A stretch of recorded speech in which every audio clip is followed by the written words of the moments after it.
உங்கள் அத்துணை பேருக்கும் இந்த ஆசிரியர் தின விழாவிலே என்னுடைய வாழ்த்துக்களையும் நன்றியையும் தெரிவித்துக் கொண்டு என்னுடைய உரையை துவங்குகின்றேன். நான் பேசுகிறது கடைசி வரைக்கும் கேட்கணும்னு நான் நினைக்கிறேன். I am always particular about the last bench. You know Y? The best brain of the nation may be found in the last benches of the classroom.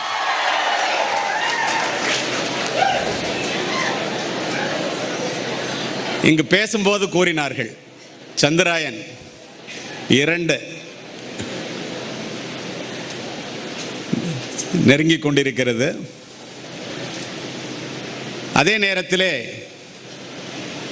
இன்றைய சூழ்நிலை இந்த பண்பாட்டை எப்படி புரட்டி போட்டுக் கொண்டிருக்கிறது என்ற தன்னுடைய ஆதங்கத்தையும் நண்பர் செந்தில் அவர்கள் உங்களிடம் வைத்தார். நான் இந்த இடத்திலே ஆரம்பிக்கும் போதே சொல்லிக்கொள்ள விரும்புவது, குறிதவறாமல் இலக்கினை சென்று தாக்குகின்ற ஏவுகணைகளை உருவாக்குவதில் நாம் வெற்றி அடைந்து விட்டோம். நெறிதவறாமல் வாழ்கின்ற இளைய சமுதாயத்தை உருவாக்குவதில் நாம் தோல்வி அடைந்து விடுவோமோ என்ற சந்தேகத்தோடே உங்கள் முன் என்னுடைய உரையை துவங்குகின்றேன். காரணம் உண்டு. இன்று ஆசிரியர் தினம். வழக்கமாக நான் மாணவர்களுக்கு பேசிவிட்டு பிறகுதான் ஆசிரியர்களுக்கு பேசுவது வழக்கம்.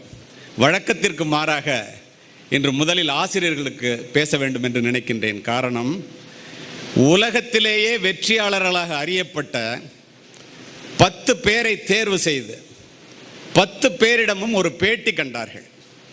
உலகத்தில் மிகப்பெரிய வெற்றியாளர்களாக நீங்கள் மாறியதற்கு உங்களுக்கு யார் முன்னுதாரணம், ரோல் மாடல் யார்? மாணவர்களே, மாணவிகளே, 10 பேரில் 8 பேர் தன் பள்ளிக்கூடத்து கல்லூரி ஆசிரியைகளையே ரோல் மாடலாக சொல்லி இருக்கின்றார்கள். அதுதான் உண்மை. இதற்கு அற்புதமான உதாரணம் உண்டு. சாக்ரட்டிஸினுடைய மாணவன் பிளேட்டோ, பிளேட்டோவினுடைய மாணவன் அரிஸ்டாட்டில், அரிஸ்டாட்டிலுடைய மாணவன் the great Alexander who conquered the entire world. உலகத்தை ஒரு குடையின் கீழ் ஆள நினைத்து வெற்றியும் பெற்ற மகா அலெக்சாண்டரிடம் சென்று கேட்டார்கள், எப்படியடா உன்னால் இந்த உலகத்தை ஜெயிக்க முடிந்தது? அவனுடைய பதில் என்ன தெரியுமா நண்பர்களே? நான் இந்த உலகத்திற்கு வந்ததற்கு காரணம் என்னுடைய பெற்றோர், இந்த உலகம் என்னிடம் வந்ததற்கு காரணம் என்னுடைய ஆசிரியர் அரிஸ்டாட்டில் என்று கூறினான். பின்லாந்து நாட்டிற்கு ஒரு சுற்றுலா பயணமாக சென்றிருந்த நான் அங்குள்ள கல்வி முறை எப்படி இருக்கிறது என்பதை தெரிந்து கொள்வதற்காக சென்றேன். ஒரு பல்கலைக்கழகத்திலே 10ஆம் வகுப்பு முடித்து பல்கலைக்கு வருகின்ற வாய்ப்புகளை அங்கே வைத்திருக்கின்றார்கள். அது போன்ற சூழலிலே கல்லூரி மாணவர்களுக்கு ஒரு வகுப்பிலே ஒரு பாடத்தை வைத்திருக்கின்றார்கள். எனக்கு அது மொழி தெரியாத காரணத்தினால் ஆங்கிலத்திலே கூற கேட்டு அதிர்ந்து போனேன். ஆசிரியர் என்பவர் யார், ஒரு பெண் என்பவள் யார் என்பதற்கெல்லாம் அதிலே பதில் இருக்கிறது. அதை உங்களிடம் இப்போது நான் பகிர்ந்து கொள்ள விரும்புகின்றேன். ஜப்பானிய நாடு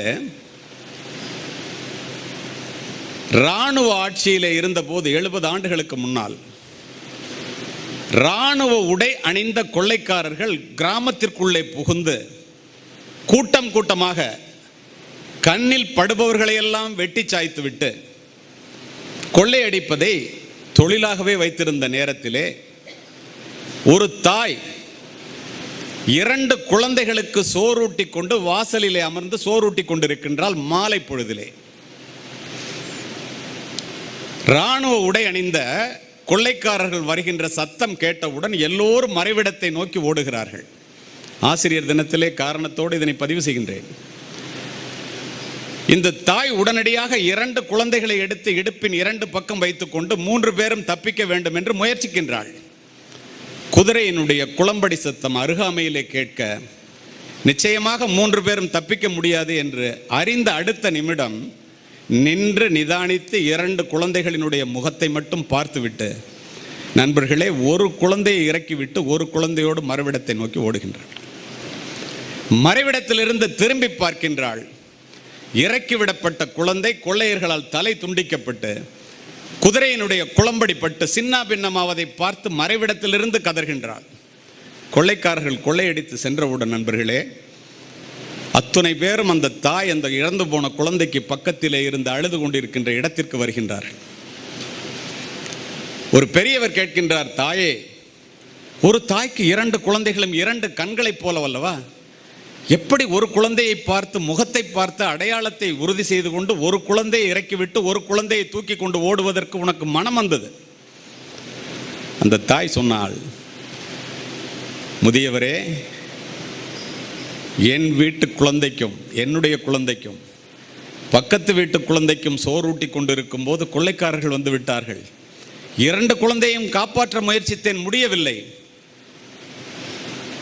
நான் இறக்கிவிட்டது என்னுடைய குழந்தை, காப்பாற்றியது பக்கத்து வீட்டு குழந்தை. அடிப்படையில் நான் ஒரு ஆசிரியை. அடிப்படையில் நான் ஒரு ஆசிரியை. என்னிடம் ஒப்படைக்கப்பட்ட பிள்ளைகளை காப்பாற்ற வேண்டியது என்னுடைய கடமை என்று பதில் சொல்லுகின்றார். எப்படிப்பட்ட ஒரு அற்புதமான நிகழ்வை கல்லூரி பாடத்திட்டத்திலே ஆசிரியர்களினுடைய தியாகத்தையும் ஆசிரியர்களினுடைய அருமை பெருமைகளையும் அறிந்து கொள்வதற்காக வைத்திருக்கின்றார்கள். 1954 வருடம் ஜனவரி மாதம் 30ஆம் தேதி ஜனாதிபதி மாளிகையிலிருந்து ஒரு அழைப்பு வருகிறது. ஒரு ஆசிரியருக்கு அழைக்கப்பட்ட காரணம், பாரத ரத்னா விருதுக்கு நீங்கள் தேர்வு செய்யப்பட்டிருக்கின்றீர்கள். அழைப்பு விடுத்தவர் இந்தியாவினுடைய முதல் குடிமகன். அழைக்கப்பட்ட நபர் முன்னாள் ஆசிரியராக இருந்து பின்னால் மிகப்பெரிய விஞ்ஞானியாக மாறிய திரு சர் சி.வி. ராமன் அவர்கள். அவர் பதில் எழுதுகிறார், ஜனவரி மாதம் 30ஆம் தேதி அந்த விருதை வாங்குவதற்கு என்னால் வர இயலாது. என்னை தேர்வு செய்ததற்கு நான் கடமைப்பட்டிருக்கின்றேன். வர இயலாததற்கு காரணம், என்னிடம் ஆய்வு மேற்கொண்டிருக்கின்ற 5 மாணவர்கள் ஆய்வு கட்டுரையை சமர்ப்பிக்கின்ற தேதி ஜனவரி 30. பாரத ரத்னா விருதை விட என்னுடைய மாணவர்களினுடைய பரீட்சை தான் முக்கியம். அதனால் அந்த தேதியிலே வர முடியாது என்று எழுதுகின்றார். அவருக்காக தேதி மாற்றி வைக்கப்பட்டது. நண்பர்களே, எப்படிப்பட்ட தியாகம் பாருங்கள். ஜனாதிபதி சங்கர் தயாள் சர்மா அவர்கள் அரசுமுறை பயணமாக மஸ்கட் நாட்டிற்கு செல்லுகின்றார். மஸ்கட் மன்னன் ஜனாதிபதியை விமான நிலையத்திற்கு வந்து வரவேற்பது முறையல்ல, மரபு அல்ல. It's not a protocol. ஆனால் ஜனாதிபதி சங்கர் தயாள் சர்மா அவர்களை வரவேற்பதற்கு மஸ்கட் மன்னன் கதவு திறந்தவுடன் விமான படிக்கட்டுகளிலே ஏறி ஆரத் தழுவி அழைத்து வருகின்றான். 15 நாட்களுக்கு முன்னால் அமெரிக்க ஜனாதிபதியை வரவேற்க வராத மஸ்கட் மன்னரே, இந்திய ஜனாதிபதியை வரவேற்பதற்கு நீங்கள் வந்தது மரபல்லவே, என்ன காரணம் என்று கேட்க, அடுத்த நொடி மஸ்கட் மன்னன் பதில் சொல்லுகிறார், நான் பூனா பல்கலைக்கழகத்திலே படிக்கும்போது ஜனாதிபதி சங்கர் தயாள் சர்மா அவர்கள் என்னுடைய ஆசிரியர். அது மட்டுமல்ல, இந்தியாவிலே ஆசிரியர்களை கடவுளுக்கு நிகராக பூஜிப்பார்கள். அவர் கற்றுக் கொடுத்த ஒழுக்கம்தான் 27 ஆண்டுகளாக என்னை இந்த நாட்டிலே தொடர்ந்து மன்னனாக இருக்க வைக்கிறது. நான் இங்கு அவரை அழைக்க வந்தது ஜனாதிபதியை அழைப்பதற்கு மன்னனாக வரவில்லை நண்பர்களே, என்னுடைய ஆசிரியரை அழைப்பதற்கு மாணவனாக வந்திருக்கின்றேன் என்று பதிவு செய்தார். உங்கள் எத்தனை பேருக்கு தெரியும் என்று தெரியவில்லை, கிராமப்புறத்திலிருந்து திருப்பூரிலே பணியாற்றி கொண்டிருக்கின்ற பல குடும்பத்திலிருந்து பல மாணவர்கள் இங்கே படிக்கின்றார்கள். ஏழை குடும்பத்தை சேர்ந்த மாணவர்கள். இந்த மாணவர்களினுடைய சிறப்பு என்ன என்பதை இந்த நேரத்திலே இந்த ஆசிரியர்களுக்கும் நான் சொல்ல கடமைப்பட்டிருக்கின்றேன். உங்களுக்கு தெரியும், அஸ்தினாபுரம் காடு துரோணாச்சாரியார் வகுப்பு நடத்தி கொண்டிருக்கின்றார். வில்வித்தையிலே சிறந்தவன் யார் என்று போட்டி வைக்கின்றார். தலை தருகிறது என்ற ஒரு அம்பிலே பறவை வீழ்த்திய அர்ஜுனன் தான் என்று தேர்வு செய்து கௌரவர்கள் 100 பேர், பாண்டவர்கள் 5 பேருடன் நடந்து அஸ்தினாபுரம் காட்டுக்குள்ளே செல்கின்றார். இது உங்களுக்கு தெரியும். ஆனால் அதற்கு பின்னாலும் அந்த கதை தொடர்கிறது. காரணம், ஏழை மாணவர்கள் எப்படிப்பட்டவர்கள் என்பதற்காக. பண வாசனையும் படிப்பு வாசனையும் இல்லாத ஏழை குடும்பத்திலிருந்து வருகின்ற மாணவர்கள் ஆசிரியர்கள் மீது எப்படி பக்தி உள்ளவர்கள் என்பதை சித்தரிப்பதற்காகவே இதனை நான் இந்த இடத்திலே பதிவு செய்கின்றேன். 105 பேருடன் துரோணாச்சாரியார் சென்று கொண்டிருக்கும் போது நண்பர்களே, ஒரு அம்பு 7 மரத்தை துளைத்து கொண்டு போகின்றது. திரும்பி பார்க்கின்றார் துரோணாச்சாரியார். அர்ஜுனன் அங்கே இருக்கின்றான். யாரடா அம்பை விட்டவன்? அம்பு வந்த திசையிலே எல்லோரும் சென்று பார்க்கின்றார்கள். அங்கே ஒருவன் நின்று கொண்டிருக்கின்றான். இந்த அம்பை எய்தது யார் என்று துரோணாச்சாரியார் வினவ, நான் தான் என்கிறான். உனக்கு யாரடா இதை சொல்லிக் கொடுத்தது? உனக்கு ஆசிரியர் யார்? நீங்கள் தாங்கிறான். என்னிடம் அரசகுமாரர்கள் மட்டும்தானே படிக்க முடியும். நகர்ப்புறங்களில் இருக்கிற மிகப்பெரிய கல்லூரிகளிலே மிக அதிக அளவிலே பணம் செலவு செய்து அர்ஜுனனை போல படிப்பவர்கள் தானே படிக்க முடியும் என்பதை அப்படி ஒரு கேள்வியை அவர் வைக்கும்போது இவன் சொல்லுகின்றான், உங்களிடம் படிக்க முடியாது என்று எனக்கு தெரியும், நான் ஏழை. ஆனால் நீங்கள் சொல்லிக் கொடுப்பதை ஒளிந்திருந்து பார்த்து உங்களுடைய உருவத்தை களிமண்ணால் செய்து வைத்து தினம் தினம் இரத்த வேர்வை நிலத்தில் விழ நான் கற்றுக்கொண்ட கலை இது என்று சொன்னவுடன் வியந்து போன துரோணாச்சாரியார், உனக்கு வேறு என்ன தெரியும் என்று கேட்கின்றார். அவருடைய மனம் வேறு கணக்கு போடுகிறது. பாண்டவர்கள் ஜெயிக்க வேண்டுமே, அர்ஜுனன் வெற்றி பெற வேண்டுமே, கௌரவர்கள் பக்கம் பிற்காலத்திலே வந்து துரோணாச்சாரியார் சண்டை பயில வேண்டிய சூழல் வந்தாலும் கூட நியாயம் நிலைக்க வேண்டுமே என்று கருதி இவன் அர்ஜுனனை விட மிக திறமையானவனாக இருந்து விடுவான் போலிருக்கிறதே என்று இந்த கேள்வியை வைக்கின்றார். உனக்கு வேறு என்ன தெரியும் என்று, உங்களுடைய திறமை என்ன என்று நீங்கள் தெரிந்து கொள்ள வேண்டும் என்பதற்காக இதனை சொல்லுகின்றேன். ஆசிரியர்களிடம் உங்களுடைய உறவு எப்படிப்பட்டது என்பது அந்த காலத்தில் எப்படி இருந்தது என்பதற்காக இதனை பதிவு செய்கின்றேன். அப்போது இதை சொன்ன மறுகணம் சப்தக்கலை தெரியும் என்று சொல்லுகின்றான். சப்தக்கலை என்றால் என்ன? துரோணாச்சாரியார் கேட்கின்றார். எல்லாரும் கொஞ்ச நேரம் அமைதியா இருங்க. இப்போ நீங்கள்லாம் இருக்கீங்களே அமைதியா. அந்த நேரத்திலே ஒரு நரி ஊளையிடுகிற சத்தம் கேட்கின்றது. சத்தம் அந்த திசையிலே அம்பு விடுகின்றான். அம்பு சென்ற திசையிலே அத்துணை பேரும் சென்று பார்க்கின்றார்கள். இவன் விட்ட அம்பு தைத்து கண்ணுக்கு புலப்படாத இடத்திலே இருக்கின்ற நரி இறந்து கிடக்கிறது. துரோணாச்சாரியார் கணக்கு போட்டு விட்டார். நியாயம் நிலைக்க வேண்டும் என்ற ஒற்றை காரணத்திற்காக, அர்ஜுனனுடைய உயிரை காப்பாற்ற வேண்டும் என்பதற்காக, உனக்கு நான் தானே குரு, குருதட்சணை வேண்டும், உன்னுடைய கட்டை விரலை வெட்டி தருவாயா என்று கேட்கின்றார். அடுத்த நொடி தன்னுடைய கட்டை விரலை வெட்டி கொடுக்கின்றான். ஏழை குடும்பத்திலிருந்து வந்த ஒரு மகா கலைஞன். நடந்தது என்ன தெரியுமா நண்பர்களே? பாரத போரிலே கௌரவ படையில் நின்று துரோணாச்சாரியார் சண்டையிடுகின்றார். அர்ஜுன படையினுடைய அம்பு பட்டு துரோணாச்சாரியார் வீழ்ந்து படுகின்றார். ஆசிரியர்கள் ஏழை மாணவர்களுடைய பாசம் என்ன என்று அறிந்து கொள்ளுங்கள். தன்னுடைய ஆசிரியர் போர்க்களத்திலே வீழ்ந்து விட்டார் என்பதை அறிந்த ஏகலைவன் கதறிக்கொண்டு ஓடி வருகின்றான் படைக்களத்திற்கு. துரோணாச்சாரியாரை பார்த்து கூறுகின்றான், துரோணாச்சாரியாரே, இந்த அர்ஜுனனை காப்பாற்றுவதற்காகத்தானே என்னுடைய கட்டை விரலை வெட்டி கேட்டீர்கள்.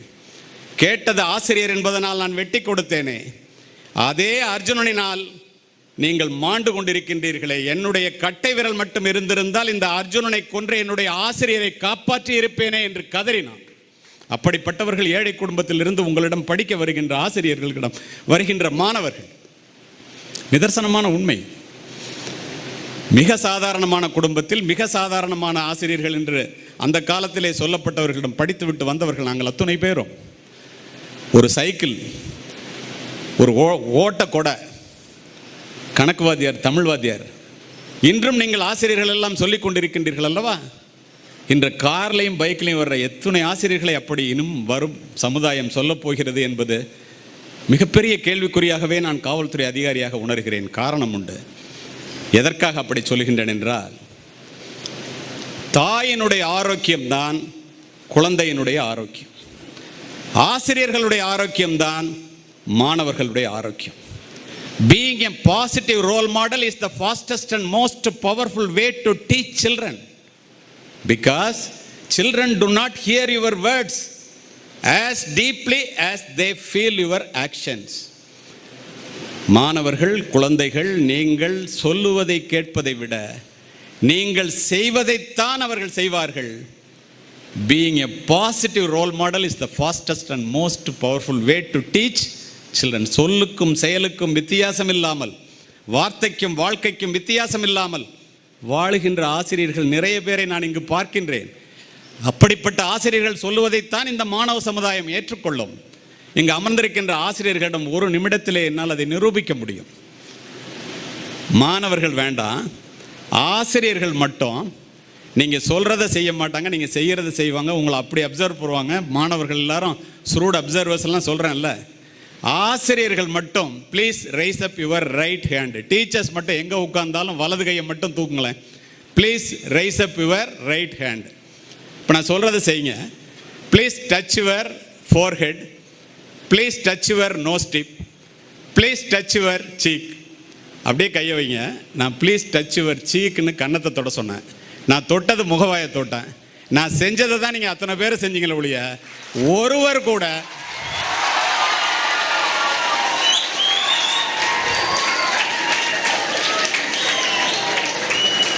நான் சொன்னதை செய்யல. வாழ்ந்து காண்பியுங்கள். வாழ்ந்து காண்பித்த ஆசிரியர்களை இந்த சமூகம் இன்னும் கொண்டாடுகிறது. ராதாகிருஷ்ணன் அவர்களை பற்றி கூறினார். என்ன பெரிய மனிதர் உங்களுக்கெல்லாம் தெரியுமா? ராதாகிருஷ்ணன் அவர்கள், சர்வப்பள்ளி ராதாகிருஷ்ணன் அவர்கள் மைசூர் பல்கலைக்கழகத்திலே பணிபுரிந்த காலத்திலே அவரிடம் ஈர்க்கப்பட்ட மாணவர்கள் ஆயிரம் பேர் பதவி உயர்வு பெற்று மைசூரில் இருந்து கல்கட்டாவிற்கு பணி மாறுதல் வருகின்றது. புறப்படுகின்றார். மாணவர்கள் அத்துணை பேரும் கண்ணிலே நீர் மல்க போய் நீங்கள் இங்கிருந்து போகக்கூடாது என்று மறிக்கின்றார்கள். இல்லை, ப்ரமோஷன் நான் போய் தான் ஆகணும், தயவுசெய்து என்னை விடுங்கிறாரு. ஆசிரியர்கள் உட்பட அவரை மறிக்கின்றார்கள்.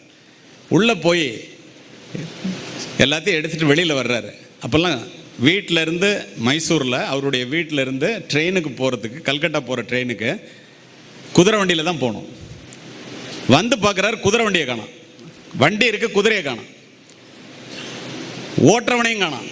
குதிரையையும் ஓட்டுபவனையும் இந்த மாணவர்கள் விரட்டி விட்டு அவரை உட்கார வைத்து நன்றி கடனாக 2 கிலோமீட்டர் தூரம் அவருடைய வீட்டிலிருந்து புகைவண்டி நிலையம் வரை அவரை இழுத்து கொண்டே செல்கின்றார்கள் மாணவர்கள்.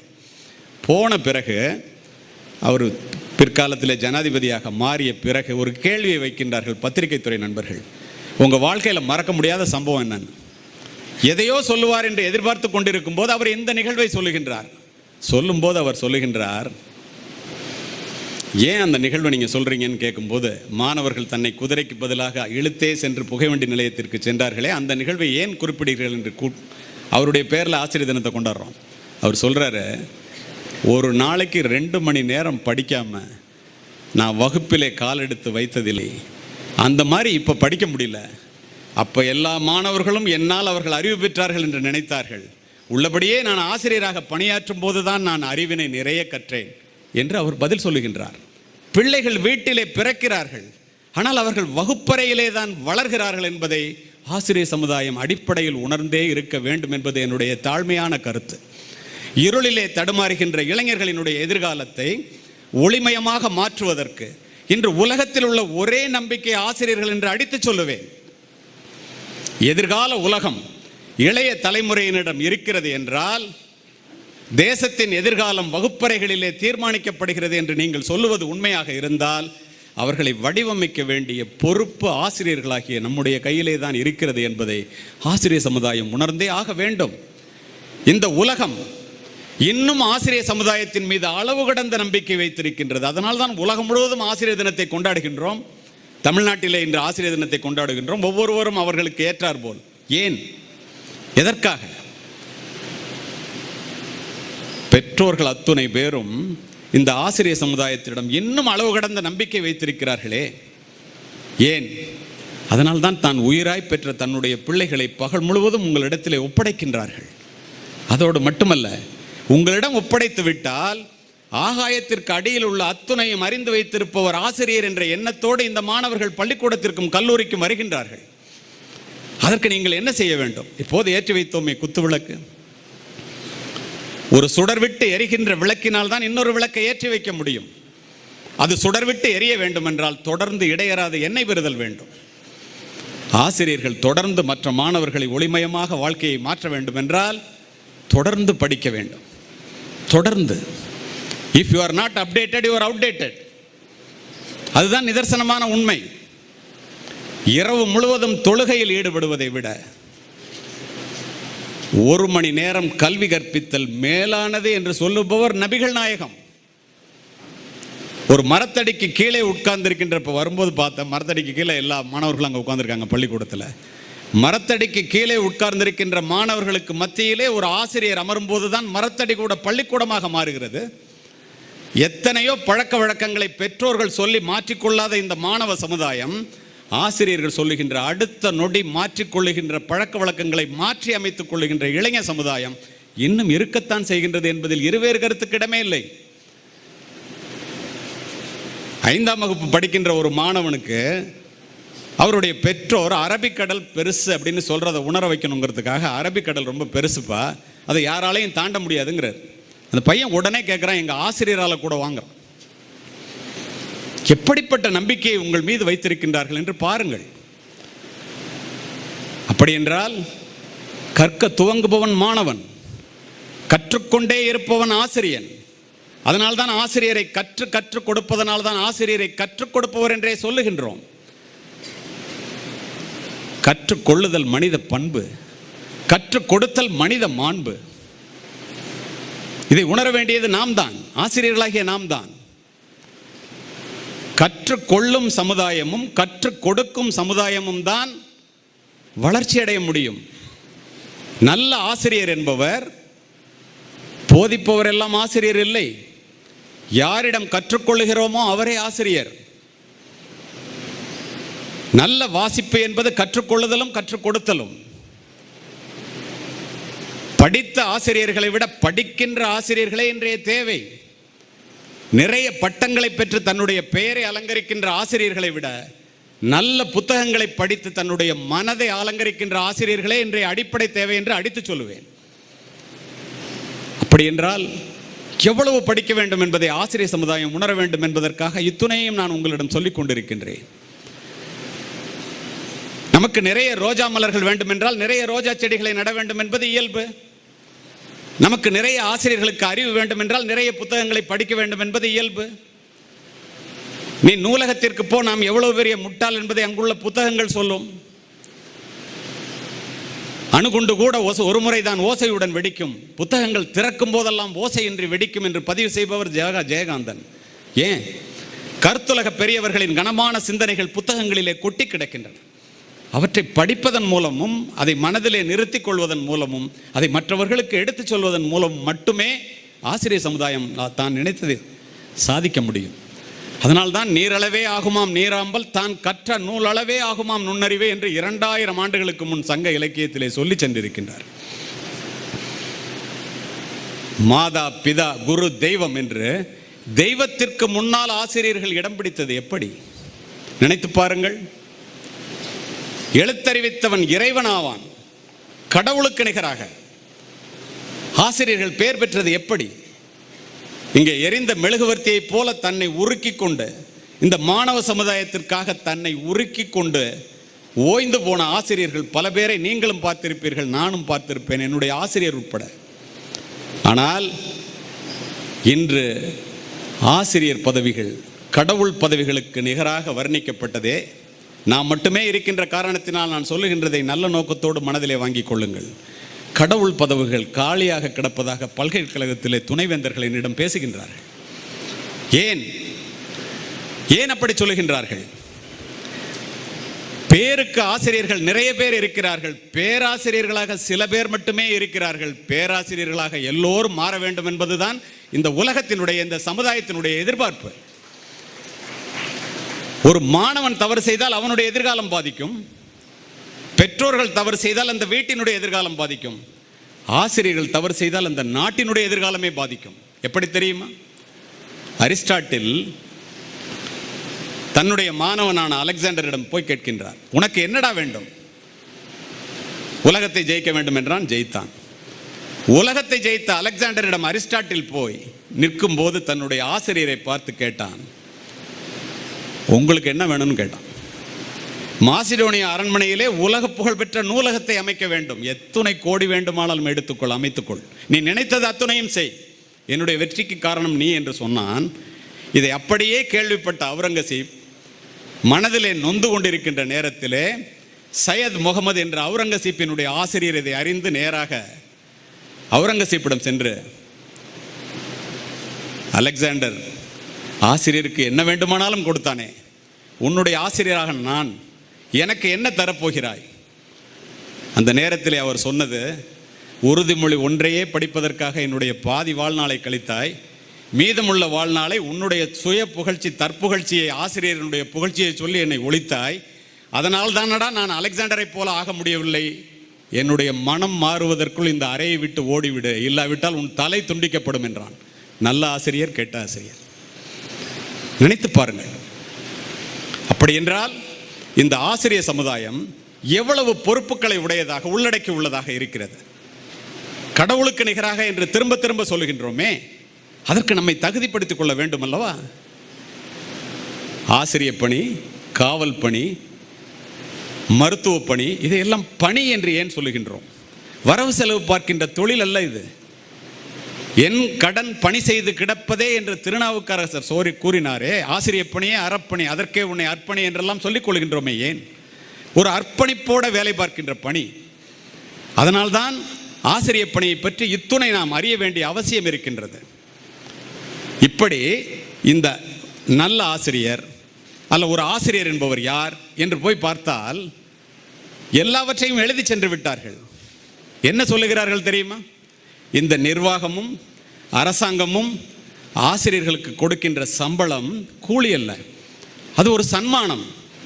ஆசிரியர் வாயிலிருந்து வருகின்ற வார்த்தைகள் சத்தியத்தில் கருவாகி நித்தியத்தில் உருவாகி வெளியிலே வந்து விழுமானால் கேட்கின்ற மாணவர்களுடைய மனதிலே விதையாக விழும் விருட்சமாக வளரும். என் நேரமும் அக்கறையுடனும் அன்பு கலந்த கண்டிப்புடனும் நம்பிக்கையூட்டும் சொற்களுடனும் எந்த ஆசிரியர் மாணவர்களை அணுகுகிறாரோ அந்த மாணவர்களும் தோற்றதாக சரித்திரமில்லை, ஆசிரியர்களும் தோற்றதாக சரித்திரமில்லை. அதுதான் ஆசிரியர் பணி. இந்த இடத்திலே ஒன்றை உங்களுக்கு சொல்லுகின்றேன். களற்றும் அவையஞ்சான் கல்வி இனிதேன்னு சொன்னேன். அப்படின்னு என்ன?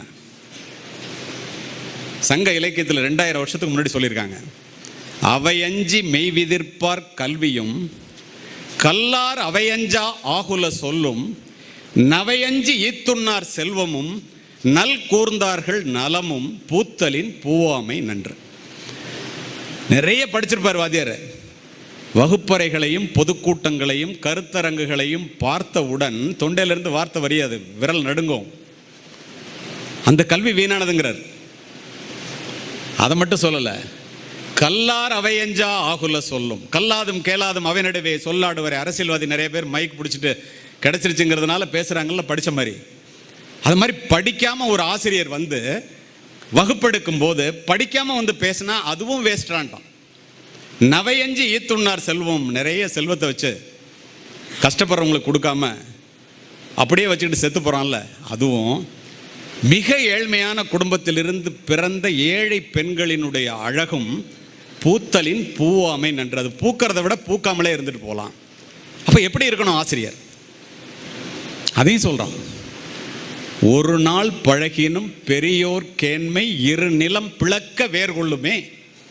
100 நாள் பழகினும் மூர்க்கர் கேண்மை நீருக்கு மேல் பாசி வேர்கொள்ளாதே. ஒரு வாத்தியார் வந்து ஒரு நாள் பாடம் நடத்தினா உடனே புரியுதான். ஒரு வாத்தியார் 100 நாள் பாடம் நடத்தினாலும் புரியவே இல்லை. இதை என்ன சொல்கிறான், எப்படி இருக்கணும்னு சொல்கிறான். யார் நல்ல ஆசிரியர்? தனக்காக உண்மையாக உழைக்கின்ற நல்ல ஆசிரியரை ஒரு நொடிப்பொழுதிலே இனம் கண்டு அவர்களுக்காக உயிரை விடுகின்ற மாணவர் சமுதாயம் இந்த இந்தியாவிலே இன்னும் இருக்கத்தான் செய்கின்றது. அதில் மாற்று கருத்தில்லை. ஆனால் அப்படி இருக்கிற வாத்தியார் எப்படி இருக்கணும்னா, ஒரு வாத்தியார் வகுப்பு நடத்தினா இவ்வளவு நல்ல கருத்துக்களை சொல்லுகிறாரே, இவ்வளவு நல்ல உதாரணங்களை குறிப்பிடுகின்றாரே, இந்த வகுப்பு முடிந்து விடக்கூடாதே, பெல் அடிச்சிடக்கூடாதே அப்படின்னு நினைக்க மாணவர்கள் மனதில் நினைப்பை உண்டாக்குகின்ற ஆசிரியர் நல்ல வாத்தியாரம். இந்த ஆள் ஏண்டா வந்தார், எப்படா பெல் அடிக்கும், சீக்கிரம் முடியாதா என்று நினைக்க வைக்கின்ற ஆசிரியர் மோசமான ஆசிரியர். அதை சொல்றது அரிஸ்டாட்டில், நான் இல்லை. அப்போ நல்ல ஆசிரியர் யார், நல்ல ஆசிரியர் அல்லாதவர் யார் என்பதற்கு எதை அளவுகோலாக வைத்திருக்கின்றார்கள்? ஒரு பள்ளிக்கூடத்தில் நிர்வாகத்திற்கு சொல்லிக் கொள்கின்றேன், 2 மணி அடிக்குது. ஒன்று காலையில் பள்ளிக்கூடம் ஆரம்பிக்கும் போது, இன்னொன்று பள்ளிக்கூடம் விடும்போது. பள்ளி விடும்போது மணி அடித்தவுடன் இந்த மாணவர்கள் பசுவை தேடி ஓடுகின்ற கன்றுக்குட்டியை போல் ஓடுகின்றார்கள் அல்லவா? காலையில் மணி அடிக்கும் போது ஆசிரியரை பார்ப்பதற்காக இந்த மாணவர்கள் அப்படி ஓடி வந்தால் அதுதாண்டா நல்ல பள்ளிக்கூடம், அதுதாண்டா நல்ல கல்லூரின்னு அரிஸ்டாட்டில் 1000 வருஷத்துக்கு முன்னாடி எழுதி வச்சுட்டு போயிடும். நினைத்து பாருங்கள் எப்படியெல்லாம் சொல்லி சென்றிருக்கின்றார்கள் என்று. இந்த இடத்திலே ஆசிரியர்களுக்கு நான் முக்கியமாக சொல்லிக்கொள்ள விரும்புவது, நான் ஏதோ சும்மா வந்தோம் போனோம் பேசிட்டு போகணுங்கிறதுக்காக வர்றோம் அல்ல. நல்லவற்றை எல்லோர் முன்னிலையிலும் சொல்லியே செல்ல வேண்டும் என்று ஒரு உறுதியோடு இருப்போன். அனைவருடைய இந்த நாட்டினுடைய நலன் கருதி ஒரு ஆசிரியர் என்ன பண்ணணும்? ஆசிரியர்களே, எக்காரணம் கொண்டும் ஒரு ரோஜாவை ஒரு ரோஜாவோடு அல்ல, ஒரு ரோஜாவை ஒரு மல்லிகையோடு கூட ஒப்பிடாதீர்கள். தயவு செய்து ஒரு மாணவனை மற்றொரு மாணவனோடு ஒப்பீடு செய்யாதீர்கள். ஏன் சொல்றேன்னா, காவல்துறை அதிகாரியாக காரணத்தை சொல்கின்றேன். ஒப்பீடு செய்தால் அவர்கள் வீழ்வார்கள், ஒப்பீடு செய்யவில்லை என்றால் அவர்கள் வாழ்வார்கள். தூக்கணாங்குருவி கூடு கட்டுகிறது, சிலந்தி வலை பண்ணுகிறது, கரையான் புற்று வைக்கிறது.